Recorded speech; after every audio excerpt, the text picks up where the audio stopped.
What's up, Taiwan? I'm Liao with news from here in Taiwan and around the world.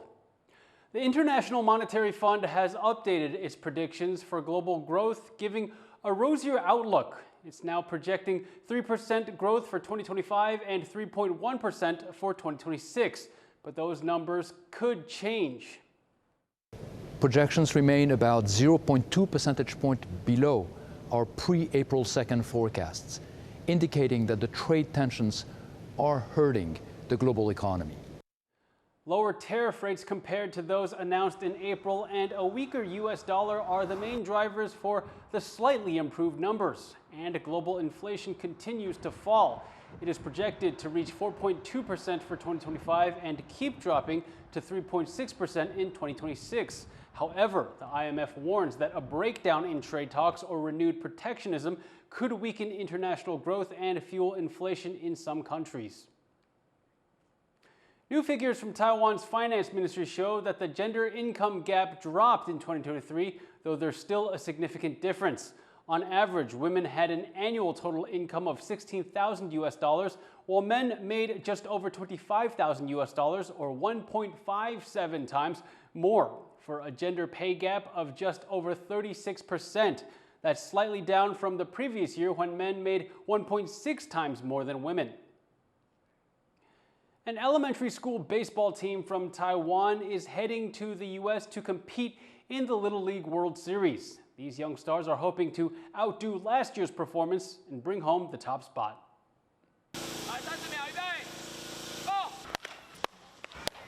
These young sluggers are going to travel a long way to play baseball. They're headed for the sport's heartland, America, to compete in the Little League World Series in Williamsport, Pennsylvania. The team is from Dongyuan Elementary School in Taipei. They earned their spot after winning a regional tournament in South Korea earlier this month and will represent the whole of the Asia-Pacific region. Since 1969, teams from Taiwan have won the Little League World Series some 17 times, the most out of any Asian country. But it's been nearly 3 decades since the last title in 1996. Last year, a team from Taoyuan in northern Taiwan finished runner-up to a team from Florida. Leading this team is Lai Minnan, Dongyuan's longtime baseball coach, who has developed dozens of Taiwan's pro players. 台湾已经29年没有拿到冠军了，那小孩子也非常有信心啊。但是比赛就是要一鼓作气啊。我觉得我们在韩国的比赛到现在，士气蛮高昂的。 These elementary school students have already beaten the competition in Asia, proving they're the best in the region.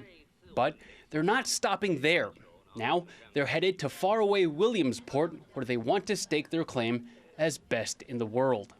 大家有没有信心？有。 Fu Huahong and Leslie Liao for TaiwanPlus. Over the past decade, 30 firefighters have died in the line of duty. To better protect these first responders, robots are being deployed across the country.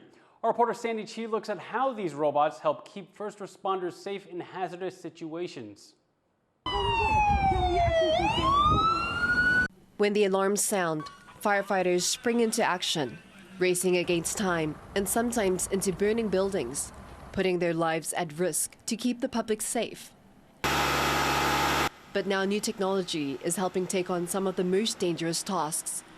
可以代替我们就是来从事一些比方说像一个近距离必须要救援的一个灾害现场，我们可以先利用我们的救灾机器人，先到达现场，先去了解状况，然后以方便我们后续看说要调派什么样的救灾器材，或是要怎么样编组我们的救灾人员，这都有助于我们在救灾的过程中会比较完善。These robots entered service in 2023. The same year, 4 first responders died in a factory fire in southern Taiwan. 我们就开始在考虑，是不是因为应该要加一些救灾机器人进来做辅助，可以造成消防人员尽量零伤害、零死亡，有效的帮助帮助我们消防员进行前步的勘察动作。The robots have sensors to spot risky situations before firefighters enter. 像我身后的这一台，它有搭配热显像仪，还有搭配气体探测器。那它可以先行的先去到达现场，然后来面对高温以及易爆的现场，或者是有毒或是缺氧的环境，让现场的资讯能够先 pass 到我们的控制台，然后来回报给救灾指挥官，可以大大的来提升我们的救灾的安全保障以及效率。Earlier this year, a chemical fire in Chiayi destroyed a firefighting robot, a loss that in different circumstances could have been a firefighter's life. And fire officials say Taiwan's many factories and makeshift buildings are hazards that make it dangerous for firefighters. 铁皮屋火灾最危险就是它的热效能热辐射，那只要一发生火灾，铁皮就会坍塌这时候如果有消防救灾机器人的话，它对我们来说是一个很大的帮助。And now, more than 140 of these robots are working across Taiwan, most of them in New Taipei and Kaohsiung, where many factories pose a fire hazard. Still, these robots have limitations.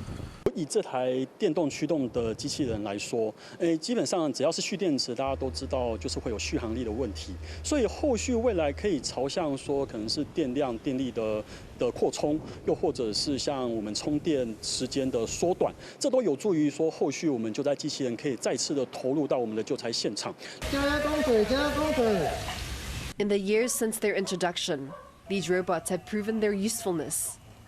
And with improvements on the way, Taiwan's first responders will soon have even better tools as they work to put out fires and save lives. Chris Ma, Patrick Chen, Alec MacDonald, and Sunny Chi for TaiwanPlus.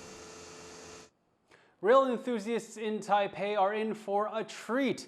The country's oldest railway yard is reopening to the public starting Thursday. It's been turned into a museum as part of a government plan going back nearly 10 years. Irene Lin has more. A retired diesel power locomotive from the late 1990s, now turned into a living museum piece ready to be back on track for a new generation of passengers. After nearly a decade of planning and restoration, Taiwan's Culture Ministry is opening parts of the National Railway Museum to the public on July 31st. 时间就像一辆火车，它有一个长长的尾巴，我们怎么也拖不住它，时间就这样子过去了。今天站在这边，我非常感慨，就是所有的童年，过去大家的奋斗，包括刚才讲到，抗争、保留、修复，中间非常非常多辛苦的过程。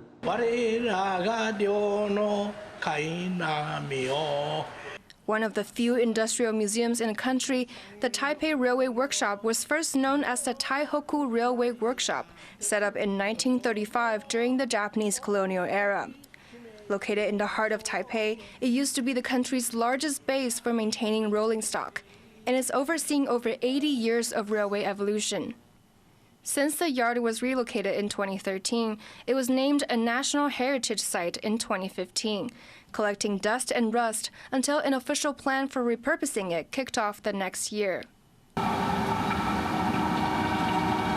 Visitors will now get to experience the daily lives of railway engineers in the past, such as their workstations and even bathhouses.